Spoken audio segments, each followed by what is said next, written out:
안녕하세요. 우리는 아이를 낳는 것을 출산이라고 하는데요. 새로운 생명이 이 세상에 처음으로 나오는 순간이자 삶을 시작하는 단계이기도 해요.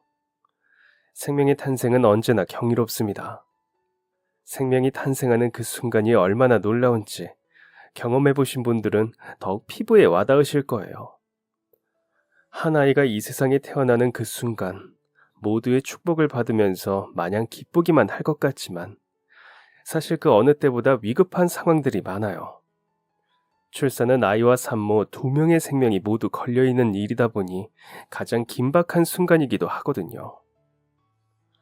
저희 어머니는 매일 새로운 생명이 탄생하는 산부인과에서 근무했어요. 간호사로 일을 했는데 그러다 보니 새로운 생명이 탄생하는 순간을 다른 사람들보다 더 많이 경험했다고 할 수 있죠. 너무 바쁘고 정신없고 가슴이 철렁하는 위험한 순간들도 많지만 아이가 태어나 첫 울음을 터뜨리고 아이를 품에 안아든 부모님들의 얼굴을 본 순간 그런 건 다 잊어버리게 된다고 하더라고요. 저 역시 그런 어머니의 영향을 받아서 간호사를 꿈꾸게 되었는데요. 사실 제 친어머니는 아니었지만 제가 세상에서 가장 존경하는 분이고 누구보다 닮고 싶은 사람이에요. 친어머니가 아니라고 하면 혹시 아버지가 재혼을 한 게 아닌가 싶을 수 있어요. 그런데 저희 아버지 역시도 저와 친가족이 아니에요. 저는 어린 시절 보육원에서 자라게 되었는데 아이가 없던 부모님께서 우연히 저를 입양하게 되었거든요. 제가 보육원에 보내졌던 것은 3살쯤이었던 것 같아요. 저는 기억이 나지 않지만 보육원에 있을 때 선생님들에게 들은 적이 있거든요. 할머니의 손을 잡고 왔다는데 그것도 전혀 기억나지 않아요. 3살 때 일을 기억하기란 쉽지 않죠. 할머니는 아버지가 돌아가시고 어머니가 몹시 아프시다며 저를 맡겼다고 해요. 할머니도 나이가 너무 들어 아이를 키우기에는 역부족이라며 보육원에서 대신 키워달라고 했다고 하더라고요. 진짜 아버지가 돌아가셨는지 어머니가 아팠는지 자세한 사연은 모르지만 그때 저를 맡기로 온 할머니의 말에 의하면 그런 이유로 보육원으로 오게 된 거예요.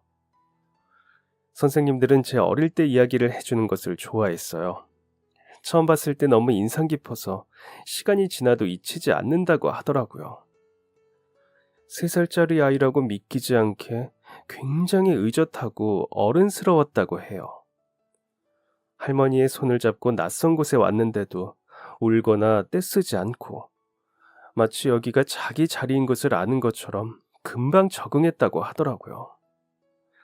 게다가 눈이 얼마나 크고 또렷한지 만나는 사람마다 보석이 빛나는 것 같다고 감탄했다고 해요. 어릴 때 보육원에서 찍은 사진들을 보니 정말 왕방울만한 눈이 반짝거리더라고요. 인형처럼 동그란 눈에 반달 모양의 눈썹까지. 어린 저는 귀엽고 사랑스러운 외모로 선생님들은 물론 가끔 봉사하러 오는 분들에게도 사랑을 듬뿍 받았다고 해요.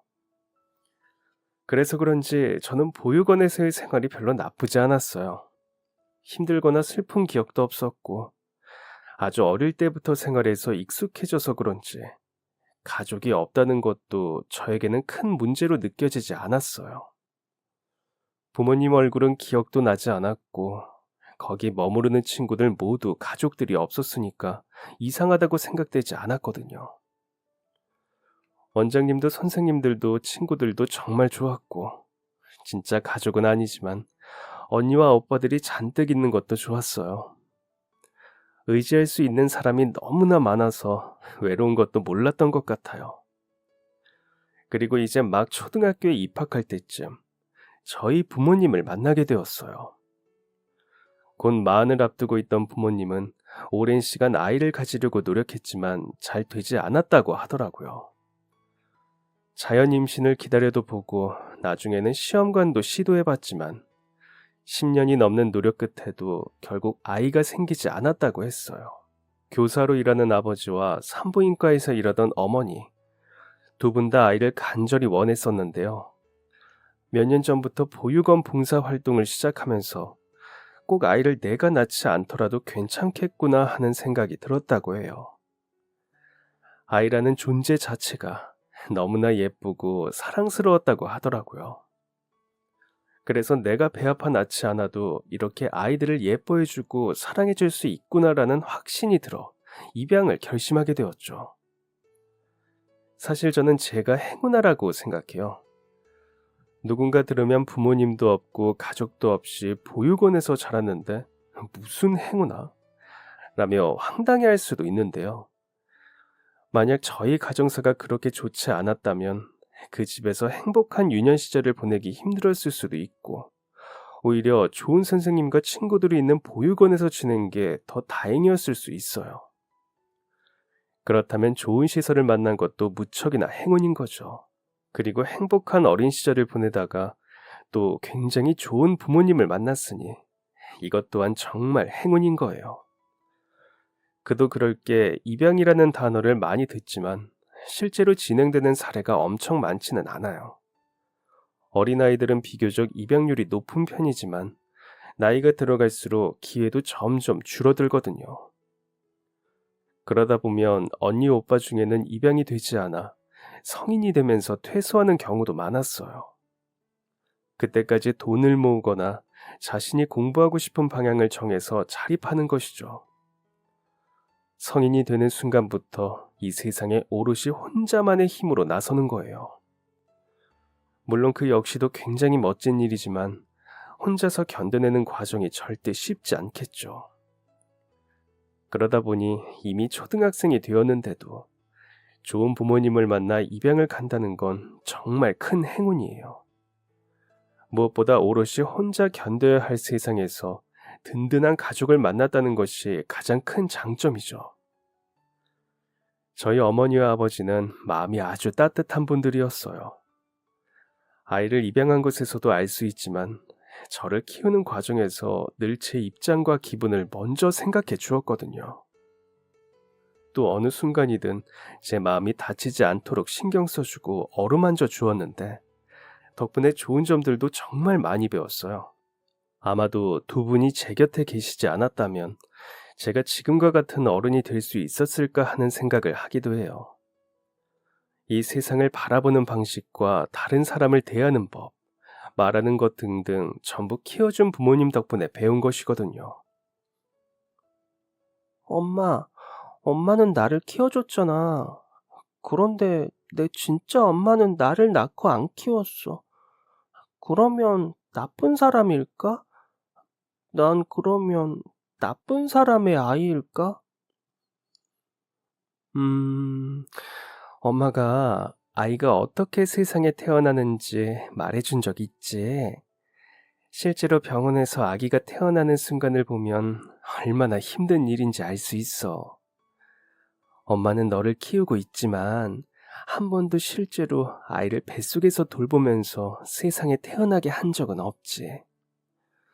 둘 중에 뭐가 더 힘드냐고 물어본다면, 비교를 할 수가 없어. 아이가 태어나는 그 순간 산모의 몸은 정말 찢어질 것처럼 아프거든.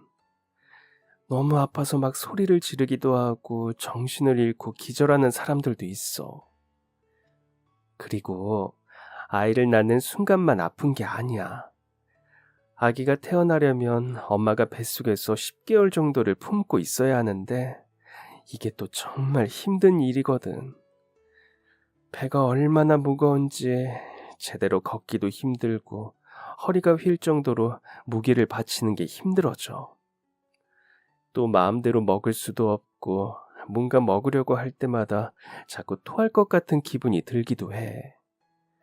잠도 제대로 잘 수 없기도 하고 갑작스럽게 네가 뱃속에서 움직이거나 발길질해서 너무 아플 때도 있어. 10개월 동안 내 몸 안에서 작은 사람이 성장하는 것을 버텨낸다는 건 아무나 할 수 있는 일이 아니야. 그러니까 너를 낳아준 어머니는 그 힘든 10개월을 버틴 거야. 어떤 사정이 있어서 너를 키워주지는 못했지만 네가 이 세상에 나올 수 있도록, 그리고 우리가 만날 수 있도록 기회를 만들어준 아주 소중한 분이란다. 결혼하기 전이나 남편이 없이 아이를 임신한 분들을 보면 한숨부터 쉬는 분들이 있어요. 남편 없이 아이를 낳아 키우는 분들을 보고서는 손가락질하거나 비난을 하는 분들도 있고요. 물론 쉬운 결정이 아니었을 텐데 대단하다고 응원해주고 안타깝게 생각해주는 분들도 있지만 사실은 그렇지 못한 경우들이 더 많죠.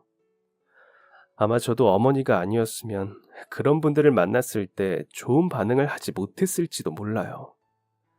특히 보육원에서 자란 경험이 계속되었다면 책임감 없이 아이를 낳은 사람들을 보면서 더 큰 비난을 했을 수도 있을 것 같아요. 저랑 같이 보육원 생활을 했던 아이 중에서 출산에 대해 굉장히 회의적이고 부정적인 시선을 가진 애들도 있었거든요. 걔들은 키우지도 못할 아이를 왜 낳아서라는 말을 자주 하고는 했죠. 물론 그렇게 생각하는 게 나쁘다는 것은 아니에요. 보육원에서 가족들 없이 외롭게 자란 친구들이라면 더더욱 그런 상황들에 대해서 부정적일 수밖에 없겠죠. 그러다 보니 그렇게 이야기하는 사람들의 마음도 충분히 이해해요.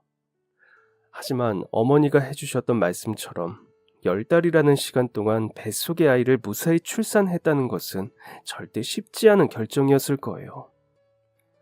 한 달에 한 번 생리통만 겪어도 너무 아프고 힘들고 어쩌다 위염이나 장염이 걸려서 배가 조금만 뒤틀리거나 아파도 고통스러운데 10개월 동안 뱃속에서 작은 생명을 키우면서 내 몸의 뼈가 다 벌어지고 감당하기 어려운 무게로 허리가 휠 정도로 힘들고 속이 자꾸만 울렁거리고 토할 것 같은 기분을 견딘다는 건 정말 엄청난 인내예요.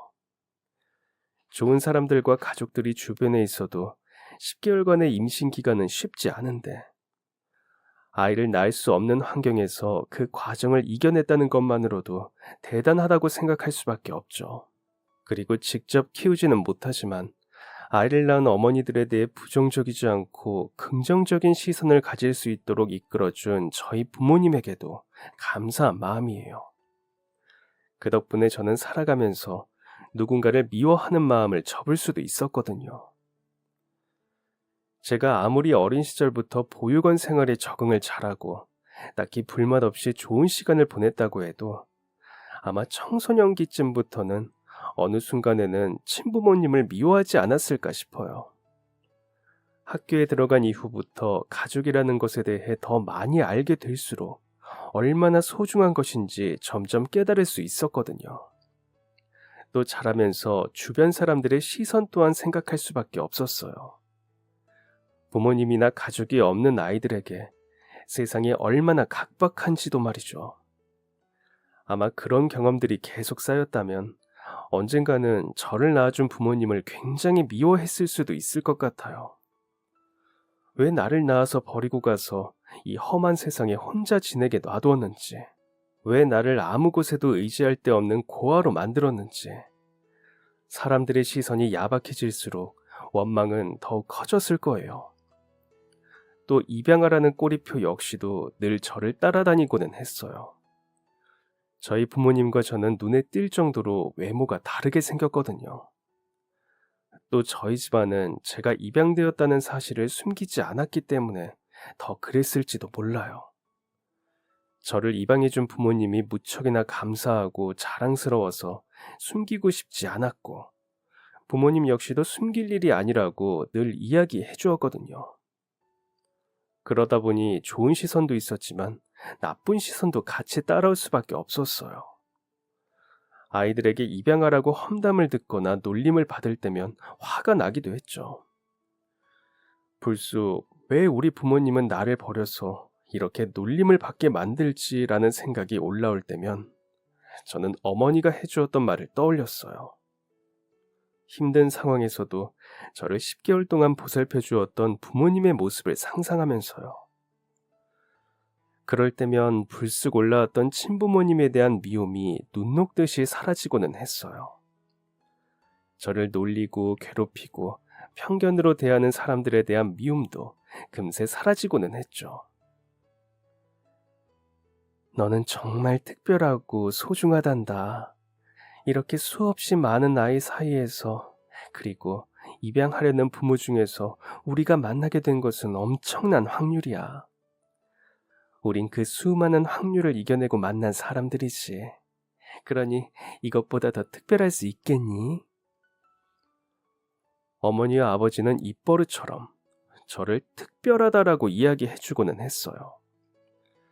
두 분의 훌륭한 육아 덕분에 저는 고아였음에도 입양아였음에도 질풍노도의 사춘기도 반항 없이 지나갈 수 있었고 10대 시절 오히려 부모님과 보내는 시간이 가장 즐거울 정도로 사이가 좋을 수 있었죠. 함께 책을 읽고 이야기를 나누고 밥을 먹고 서로를 위해주고 아껴주고 사랑해주는 가장 든든한 사람들이 저에게는 바로 부모님이었어요. 그리고 그 많은 것들을 저를 위해 해주신 부모님은 제가 가장 존경하는 사람일 수밖에 없죠. 그러다 보니 제 꿈은 어릴 때부터 자연스럽게 두 분처럼 되는 거였어요. 아버지처럼 교사가 될 수 있었지만 저에게는 간호사라는 직업이 더 멋있었던 것 같아요. 아마도 제가 활동적이고 바쁘게 움직이는 것을 좋아해서 더 그럴 수도 있어요. 그리고 가장 큰 인상을 받았던 것은 고등학교 1학년쯤 어머니를 따라서 병원에 갔을 때였던 것 같아요. 개교기념일이라 학교에 가지 않았던 날인데 어머니가 오늘은 자신을 따라서 병원 구경을 가면 어떻겠냐고 물어보더라고요. 그 전부터 어머니가 일하는 모습이 궁금했기도 해서 저는 좋다고 따라 나갔죠. 대학병원에서 일하던 어머니는 정말 하루 종일 눈코 뜰 새 없이 바쁘게 일을 했어요. 보고 있는 제가 다 하루가 어떻게 가는지도 모를 정도였죠. 그리고 환자들의 상태를 하나하나 체크하고 유리 뒤에 아기들의 이름부터 특징까지 다 파악하고 있는 어머니를 보면서 저도 모르게 감탄이 새어나왔어요. 우와, 그렇게 많은 사람이 어디가 아픈지 어떻게 다 외워? 글쎄, 엄마가 머리가 너무 좋아서 그런가? 맞아, 우리 엄마 엄청나게 똑똑하니까. 칭찬은 고마운데 그런 것보다는 아마 관심 때문일 거야. 보통 대학병원까지 오는 분들은 장기적으로 다니는 분들이 많거든. 주로 입원이 필요한 상태로 방문하는 분들도 많고 하루에도 몇 번씩 컨디션도 체크하고 별다른 이상이 없나 살펴봐야 하니까 주의 깊게 살펴볼 수밖에 없거든. 그러다 보면 자연스럽게 외워지더라고. 물론 전부 다 외울 수 있는 것도 아니고 차트도 살펴보면서 체크하는 거지. 그래도 자주 만나보거나 특별한 사연이 있는 분들은 시간이 지나도 잊히지 않더라고. 신생아실 아이들도 그렇고.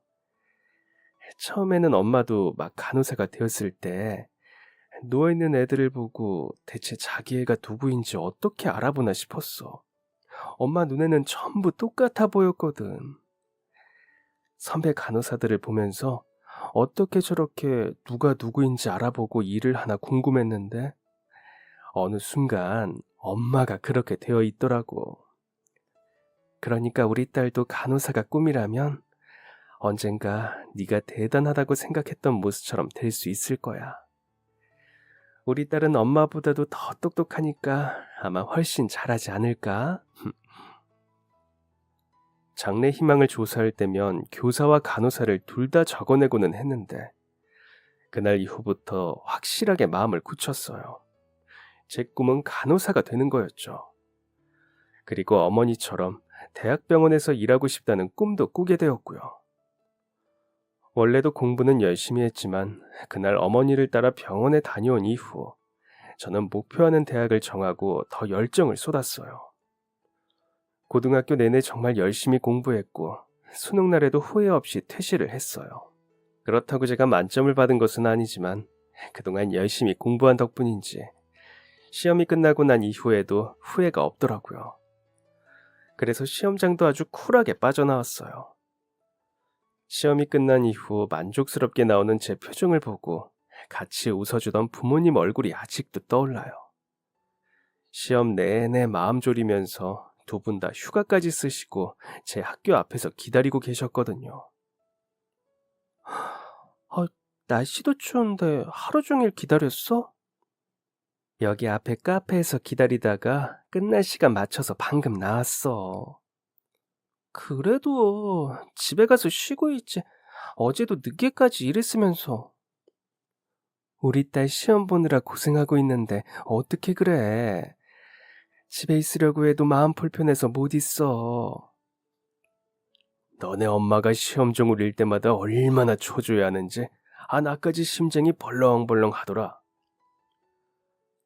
당신은 너희 아빠도 옆에서 계속 수능 관련 기사 찾아보면서 코를 훌쩍이는 거 있지? 아휴, 이번 시험 어려워서 우리 딸 실망하면 어떻게 하냐고 어찌나 걱정을 하던지. 아, 내가 또 언제 그랬어? 엄마, 아빠 고마워. 나 시험 엄청나게 잘 본 것 같으니까 둘 다 걱정하지 마. 시험 보느라 내가 제일 고생했으니까 나 먹고 싶은 거로 사줄 거지? 그럼 우리 딸 뭐 먹고 싶어? 말만 해. 다 사줄게. 수능 성적이 나오고 정시 지원을 했는데 아주 당당하게 전부 다 합격을 했어요. 물론 제가 가장 가고 싶었던 대학에도 당당하게 합격했죠. 무려 제가 차석으로 입학이라고 하더라고요. 이 소식을 알려드리니 부모님은 정말 기뻐하셨어요. 간호 쪽에서는 들어가기 힘든 곳인데 합격했다니 우리 딸 정말 대단하다. 좋은 대학에 간 것뿐만 아니라 엄마랑 아빠는 네가 열심히 노력한 보상을 받은 것 같아서 그게 더 기뻐. 거기 가려고 네가 얼마나 밤낮 없이 공부했는지 옆에서 지켜봐서 잘 알고 있잖아. 그렇게 노력한 상을 받은 것 같아서 너무 기쁘다. 정말 잘 됐어. 축하해, 우리 딸. 대학에 입학한 이후에도 공부는 절대 놓지 않았어요. 든든하게 응원해주고 지원해주는 부모님이 있었기에 힘든 순간에서도 지치지 않고 달려나갈 수 있었죠. 학교 공부뿐만 아니라 국가고시까지 단 하나의 시험도 놓치지 않고 항상 응원을 해주었어요. 덕분에 저는 두 분의 사랑과 응원을 듬뿍 받으면서 대학에서도 마지막 학기까지 수석과 차석을 놓치지 않았죠. 국가고시 역시 우수한 성적으로 합격했고 그 덕분에 취업을 하는 것도 다른 친구들에 비하면 수월하게 했던 것 같아요. 실습을 나갔던 병원들에서도 다들 저를 좋게 봐줘서 졸업할 쯤에는 교수님을 통해서 연락이 오기도 했거든요. 교수님도 제 덕분에 어디를 가면 체면이 선다면서 원하는 병원 어디든지 들어갈 수 있을 거라고 칭찬해주기도 하셨고요. 그리고 드디어 제가 꿈꾸던 곳에서 근무를 시작했어요. 그쯤 어머니는 이제 나이도 있으시고 몸이 조금 더 편한 곳으로 옮기고 싶으시다며 동네 산부인과로 이직을 한 상태였는데요. 그래도 제가 어머니 딸이라는 소문이 병원에 다 났더라고요. 다들 그 어머니의 그 딸이라며 어떻게 모녀가 나란히 유명한 대학병원 간호사가 되었냐고 신기해하셨어요. 어머니 닮았으면 딸내미도 아주 똑똑하고 일도 잘하겠다며 기대도 많이 하시더라고요. 어머니 명성 덕분에 괜히 더 가산점을 받고 들어가는 것 같아서 어깨가 으쓱하기도 했죠. 웨이팅 게일이라고 해서 병원에 들어가기 전 발령 대기 같은 게 있어요. 기다린다는 의미의 웨이팅과 간호사를 뜻하는 나이팅게일을 합친 단어인데요. 저 역시 웨이팅게일로 몇 달간의 여유가 생겼고 그 시간 동안 부모님과 여행을 많이 다니면서 시간을 보냈어요. 단순히 여행만 다닌 것은 아니고 어머니와 함께 예전 제가 지내던 보육원과 그 근처 동네를 돌아다니기도 했어요. 이제 제가 성인이기도 하고 국가고시도 합격한 이후라 집중력이 흐트러질 걱정을 덜 해도 되니까 친부모님이나 원래 가족들에 대해서 찾아보려는 마음이었어요. 저 역시 저를 낳아준 부모님이나 혹시나 있을 가족들에 대해서 막연한 궁금증이 있었어요. 만약 아직도 살아있다면 친부모님은 어떤 분들일까 궁금하기도 했고 혹시나 나에게 형제가 있는지는 아닐까, 그렇다면 어떤 애들일까 호기심도 생기더라고요. 그래서 시간이 여유 있는 김에 부모님과 함께 보육원에서 원장님과 선생님들에게 이런저런 이야기들도 물어보고 동네 주변을 찾아보기도 했는데 다들 아는 바가 없다고 하더라고요. 동네 분들은 너무 오래전 일인데다가 보육원 주변이라 워낙 아이를 데려오는 사람들이 많아서 일일이 기억할 수 없다고 했어요. 그렇게 어쩌면 내 가족에 대한 작은 실마리라도 알 수 있지 않을까 했던 여행은 아쉬움만 남기고 끝났어요. 그 후로도 실종 아동 전단 같은 게 보이면 유심히 살펴보기도 했는데 저나 가족에 대한 실마리는 찾을 수 없더라고요. 몇 달의 달콤했던 휴식이 끝나고 정식 발령이 난 이후부터는 아주 치열하게 살았어요. 대학병원은 교대 근무를 하는 데다가 갑작스러운 응급 상황도 많이 생기다 보니 입사하고 거의 2년 정도는 제대로 숨쉴 시간도 부족했던 것 같아요. 눈 뜨면 출근을 했고 정신 차리고 보면 퇴근 시간이었어요. 때로는 제대로 떠지지도 않는 눈을 억지로 부릅뜨고 출근을 해야 하기도 했어요. 야근이나 당직 때는 체력이 바닥나서 제대로 서 있을 힘조차 없었죠. 하지만 그 힘든 시간을 견딜 수 있게 해준 것은 바로 출산이었어요. 아이가 태어나는 그 경이로운 순간을 옆에서 지켜보다 보면 어느새 힘든 일도 있게 되더라고요. 어머니가 저에게 해주었던 말이 무슨 뜻인지 알 것 같았어요. 생명이 탄생하는 그 순간, 아이의 울음소리와 아기를 품에 안아든 부모님의 기쁘고 안도하는 표정을 볼 때면 아무리 오랫동안 야근을 했어도 그 피로가 한 번에 날아가는 것 같았죠. 그리고 그렇게 태어난 아기들이 신생아실에 누워있는 모습을 볼 때도 힘이 났어요. 새근새근 작은 숨을 열심히 쉬고 있는 곤히 잠든 아이들을 볼 때면 내가 며칠이나 제대로 잠도 못 자고 밥도 못 먹었는지 다 잊어버리게 되었죠. 탄생의 순간들과 아이들을 보면서 하루를 버티고 1년을 버티고 또 다음 해를 버티면서 제 경력도 실력도 성장해 나갈 수 있었어요. 산부인과의 간호업무는 주로 옆에서 의사와 조산사님을 돕는 일들이에요. 간호사가 직접 아이를 받거나 하지는 않거든요. 그런데 입사 후부터 거의 5년 가까이 생명이 탄생하는 순간들을 계속 옆에서 봐서 그런지 언젠가부터 저도 거기에 더 적극적으로 동참하고 싶다는 생각이 들더라고요. 조산사가 되기 위해서는 간호사 자격이 있어야 하는데 이미 그건 갖추고 있으니 남은 것은 다시 공부를 시작하는 거였어요. 하지만 공부가 쉽지 않았는데요. 병원 업무가 많아서 공부를 할 틈이 없기도 했고 합격률 자체가 굉장히 낮았거든요. 그래도 마음속에 새로운 도전에 대한 열정이 한번 피어오르고 나니 꺼지지 않았어요. 그래서 부족한 시간이지만 틈나는 대로 계속 조산사에 관한 공부를 하기 시작했죠. 큰 마음 먹고 도전한 시험에서 한 차례 실패를 맛보았지만 포기하지 않았어요. 다음에는 될 거야 라고 다짐하며 수험생 시절 원하는 대학에 들어가기 위해 공부했던 열정을 다시 불피웠죠. 그날은 밤샘 근무가 끝난 이후 집에 가는 길이었어요. 이전에는 차를 타고 출퇴근을 했었는데 지하철을 타고 다니는 게 공부하기에는 더 좋더라고요. 운전을 하면 책이나 내용 정리한 것을 볼 수가 없는데 지하철은 그냥 제가 앉아있기만 하면 되니까요. 그래서 시험에 한 번 떨어진 이후로는 출퇴근 시간도 공부를 하기 위해서 대중교통을 이용했는데요. 지하철역의 플랫폼에서 열차를 기다리면서 앉아서 책을 읽고 있는데 한 칸 건너 의자에 앉은 여자분이 자꾸만 앓는 소리를 내는 것 같더라고요. 저는 퇴근길이기는 했지만 오전 11시쯤이라 사람이 많은 시간이 아니라서 플랫폼이 별로 시끄럽지 않았거든요. 그래서 작은 소리이기는 했지만 그 여성분의 끙끙 앓는 듯한 신음이 제 귀에 들렸어요. 처음에는 잘못 들었나 싶어서 애써 무시하려고 했는데 슬쩍 보니까 점점 고개를 푹 숙이고 굉장히 괴로워하는 것 같더라고요. 명색이 간호사라는 직업을 가진 사람으로서 아픈 상태라면 그냥 지나칠 수가 없다 싶어 가까이 다가갔어요. 그런데 저는 가까이 다가가 여자분의 얼굴을 살폈다가 깜짝 놀랐어요. 저랑 너무나 똑같이 생겼거든요. 마치 잃어버린 자매나 쌍둥이는 아닐까 의심이 될 정도로 똑같았어요.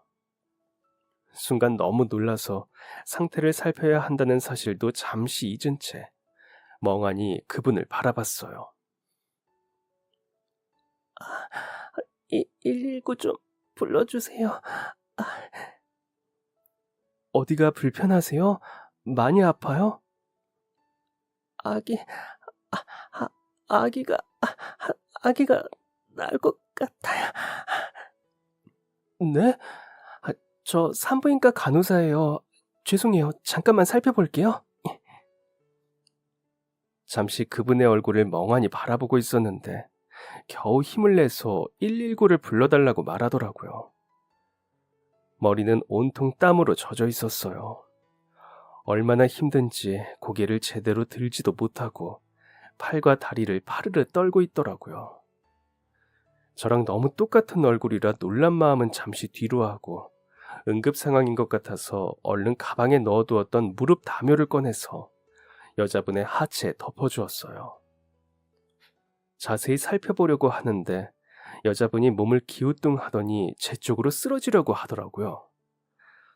이대로는 안 되겠다 싶어서 바로 짐을 한쪽에 팽개치고 입고 있던 옷을 바닥에 깔았고 여자분을 그 위에 눕혔어요. 바로 119에 전화해서 응급 상황임을 알렸고 양해를 구하고 아래쪽을 살펴봤는데 심각한 상황이었죠. 이미 입구가 열렸고 아기 머리가 살짝 비치고 있었거든요. 또 산모는 배가 아프니까 계속 힘이 들어가는 상황이라 아이는 점점 밖으로 나올 수밖에 없는 상황이었죠. 환자분, 지금 아이 머리가 곧 나올 것 같아요. 언제부터 그랬어요? 안 되는데 아직 예정일까지 몇 주 남았어요. 근데 배가 너무 아파요. 일단 119에 전화해서 오고 있는데 이 상태로 있으면 위험해요. 여기서 아이를 낳아야 할 것 같은데 할 수 있겠어요? 제가 도와줄게요. 안 돼요. 아직 예정일도 아닌데 우리 애 잘못되면 어떡해요? 이대로 놔두면 더 위험할 수도 있어요. 그리고 섣부르게 이동했다가 잘못될 수도 있고요. 벌써 아기 머리가 비치려고 하고 있어서 이 상태에서는 아이를 낳는 게 더 나아요. 지금 구급대도 오고 있으니까 너무 걱정하지 말아요. 저는 대학병원에서 산부인과 간호사로 일하고 있어요. 그러니까 옆에서 잘 도와줄 테니까 걱정하지 말고 우리 함께 해봐요. 저는 울고 있는 여성분을 달래서 아이를 받을 준비를 하고 있었어요. 제가 의사나 조산사는 아니지만 지금은 응급 상황이었고 그동안 옆에서 출산하는 과정을 보조한 것은 물론 조산사가 되기 위해서 공부도 하고 있었기 때문에 도움이 될 수 있을 것 같더라고요.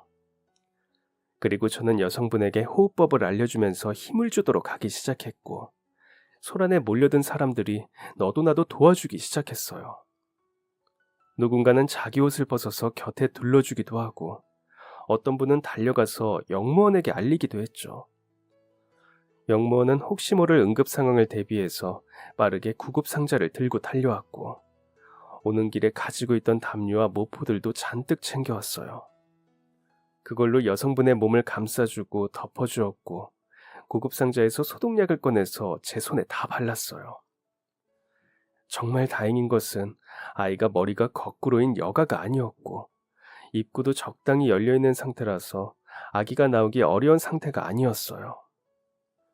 너무 아파서 정신을 잃으려고 하고 있었지만 산모는 영양 상태도 좋아 보였고 힘을 주는 정도도 나쁘지 않았죠. 그렇게 한참을 힘을 주고 아이 얼굴이 점점 드러났고 이후 구급대원이 달려오는 소리가 들렸어요.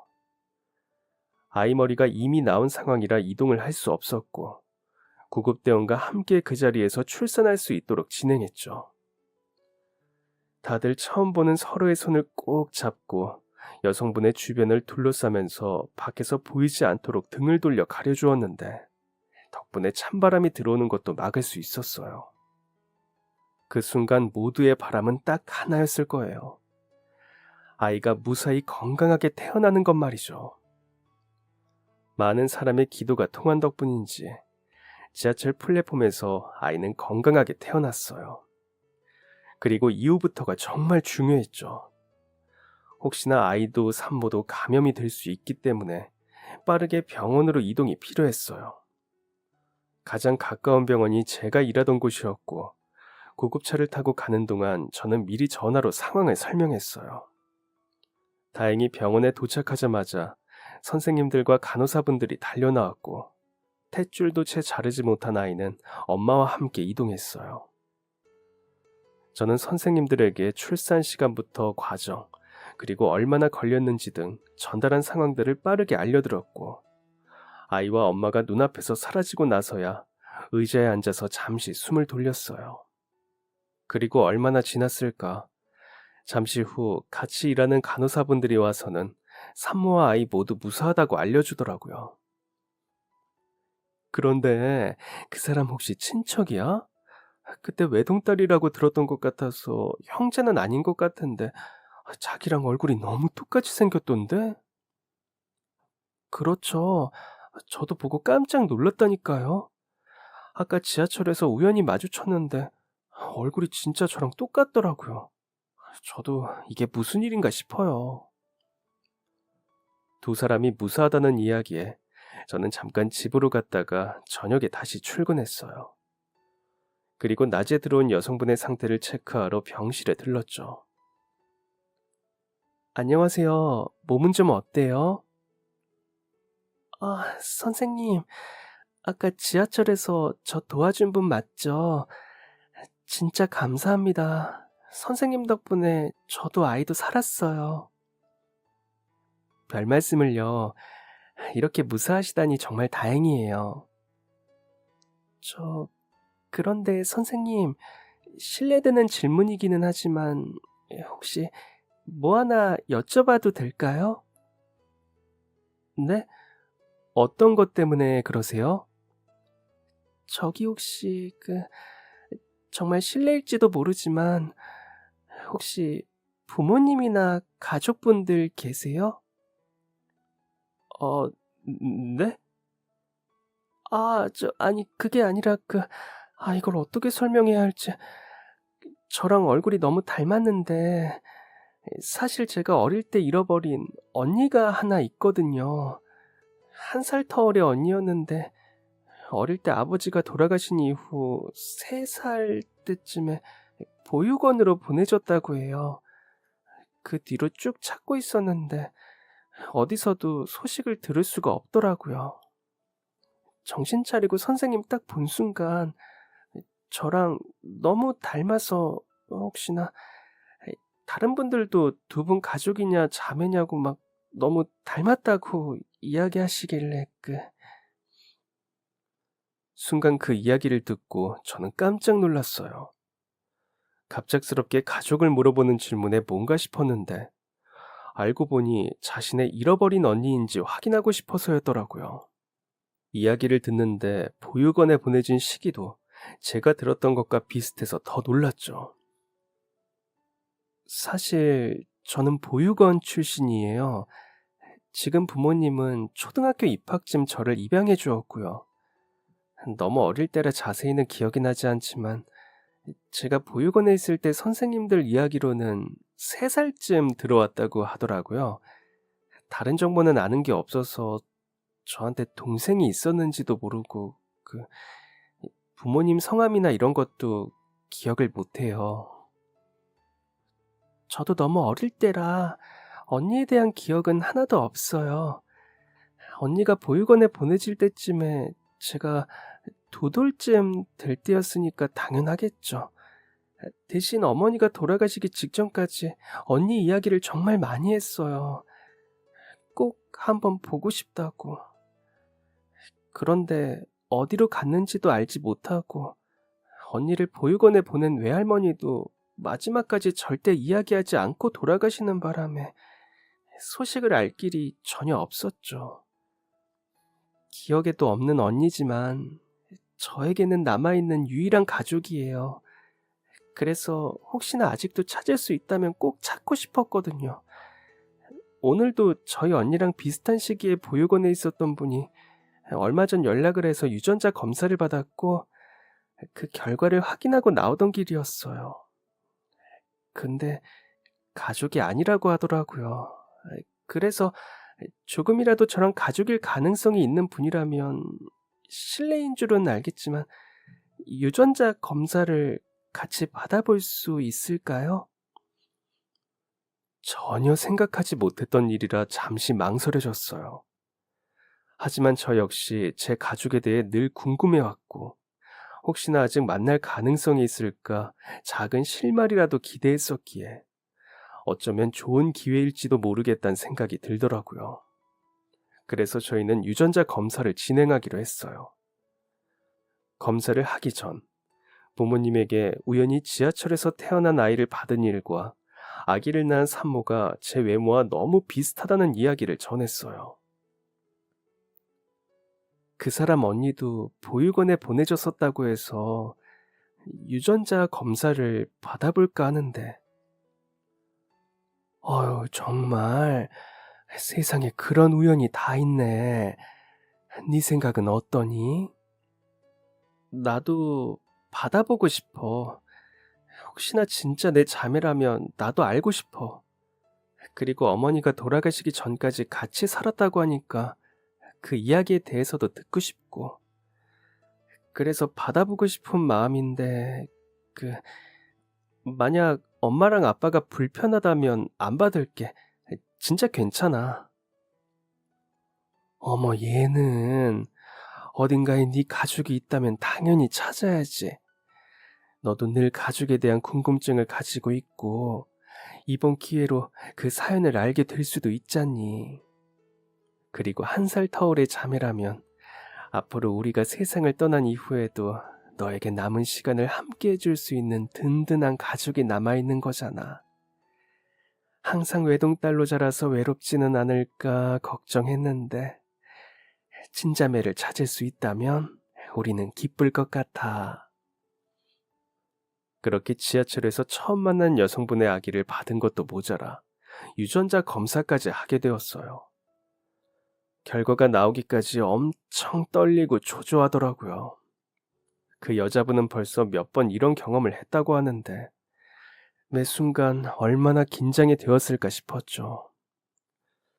기대 반 걱정 반으로 결과를 확인했는데 진짜 놀랍게도 우리가 친가족일 확률이 99.99%라고 나왔어요. 결과가 나오자마자 저는 그분이 있는 병실로 뛰어갔죠. 갔더니 옆에는 남편으로 보이는 분이 있더라고요. 안녕하세요. 그날 아내 도와주신 분이죠? 듣던 것처럼 정말 외모가 꼭 닮았습니다. 한 번에 알아보겠어요. 제가 직업군인이라 훈련에 가 있는 바람에 바로 달려올 수가 없었습니다. 저 대신 이 사람 도와주고 저희 아이도 살려주셔서 정말 감사합니다. 별 말씀을요. 아마 저희는 이렇게 만날 운명이었나 봐요. 검사 결과 봤어요? 결과요? 아직이요. 남편이 방금 우편물을 챙겨왔거든요. 확인했어요?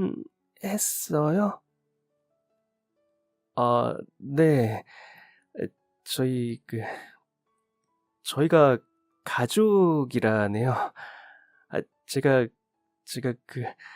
잃어버린 언니가 맞나 봐요. 정말요? 세상에. 진짜 언니를 찾을 줄이야. 사실 이젠 아기도 태어나고 포기해야겠다고 생각하고 있었는데. 저는 동생이 있는 줄도 모르고 평생을 살았어요. 그런데 저에게 동생이 있었다니. 그것도 이렇게 예쁘게 생긴 동생이. 가족을 찾으면 어떤 마음일까 늘 궁금했는데 너무 기뻐요. 생각했던 것보다 훨씬 기쁘네요. 저도요. 언니. 엄마가 살아있었다면 진짜 기뻐했을 텐데. 우리 엄마 돌아가시기 전까지 계속 언니 이름 부르면서 찾았는데, 그, 어머니는 어떻게 된 거예요? 혹시 괜찮으면 자세히 말해줄 수 있어요? 제가 태어나고 얼마 지나지 않아 아버지가 갑자기 돌아가셨어요. 듣기로는 사고였다고 하더라고요. 갑작스럽게 아버지가 돌아가시고 난 빈자리도 컸는데 출산 후에 엄마한테 갑자기 정신지체가 찾아왔어요. 말도 못하고 기억력도 자꾸 잃어버려서 도저히 애 둘을 키울 수가 없는 상황이었죠. 애 둘은커녕 하나도 제대로 건사하기 힘들었고 특히나 아직 아기들이 어려서 엄마의 손길 없이는 힘들었어요. 애들은 하루 종일 울고 엄마는 머리가 멍해져서 아무것도 못하다가 또 갑자기 허둥지둥 하면서 아기들 달래려고 하다가 남편도 없으니 오죽 상황이 심각했겠어요. 외할머니가 도와주기는 했지만 연세도 있으시고 자신도 앞으로 얼마나 살지 모르는데 이렇게 두고 가서는 안 되겠나 싶었나 봐요. 그래서 어느 날 언니를 먼저 보육원에 데리고 가버렸어요. 엄마는 처음에 자식 잃어버린 줄 알고 말도 못하면서 온 동네를 언니 찾겠다고 다 뒤지고 다녔죠. 그리고 얼마 후 외할머니는 저도 다른 보육원에 데려다 주었고 엄마가 그 사실을 알고는 아주 난리가 났었다고 해요. 맨날 울고 밥도 안 먹고 하루 종일 아기 찾겠다고 미친 사람처럼 뛰어다니고 그래서 결국 보낸 지 얼마 안 된 저를 다시 데려왔고 그나마 저라도 있으니 엄마가 진정이 됐다고 하더라고요. 할머니는 돌아가시기 전까지도 어린 저를 두고 정신없는 네 엄마랑 사느니 너도 보육원에 가는 게 훨씬 나을 거라는 말을 하고는 했어요. 그리고 엄마는 기억을 잃어가는 중에도 돌아가시기 전까지 언니를 정말 많이 그리워했고요. 매일 언니 이름을 혼자 중얼거리고 문 열리는 소리만 나도 뛰어나가기도 하고 집 밖에 3살 또래 아이들만 보면 달려가서 얼굴을 살펴보기도 했어요. 마지막 순간에도 언니 이름을 보면서 눈물을 보일 만큼 언니를 정말 그리워했죠. 그러다가 점점 몸이 안 좋아지셔서 결국은 폐암으로 전이가 심하게 된 상태라 항암 치료 도중 세상을 떠나셨어요. 그게 벌써 7년 전이에요. 어쩌면 마지막까지 언니를 보고 싶어 했던 엄마가 우리를 만나게 해준 건 아닐까 싶기도 하네요. 이야기를 듣고 저는 동생의 손을 꼭 잡았어요. 처음으로 잡아보는 동생의 손은 정말 따뜻하더라고요. 그 후 동생은 아기와 함께 건강하게 퇴원을 할 수 있었고 저희는 엄마를 모셨다는 납골당으로 가서 인사를 했어요. 그리고 저를 낳아주셔서 너무 감사하다고 인사를 하러 양부모님도 함께 갔죠. 양부모님에게 동생네 부부도 소개해드렸는데 마치 친딸을 찾은 것처럼 반겨주더라고요. 덕분에 저는 사랑하는 부모님의 동생과 제부, 귀여운 조카까지 가족이 갑작스럽게 늘어났는데요. 요즘은 매일 동생과 전화통화도 하고 아기 키우는 것에 관해 저와 어머니가 조언을 해주면서 함께 육아를 돕고 있어요. 아기에 대해서는 모르는 게 없는 어머니와 제가 가족으로 있어서 너무 든든하다고 동생은 이야기하는데요. 저 역시 예쁘고 마음씨까지 따뜻한 동생이 생겨서 너무 행복해요. 그리고 동생의 출산을 도와주면서 얻은 경험으로 이번에는 조선사 시험에 꼭 합격할 것 같은 기분이 드네요. 그럼 지금까지 사연 들어주셔서 감사합니다. 사연이 재미있으셨다면 구독과 좋아요 부탁드려요. 감사합니다. 안녕히 계세요.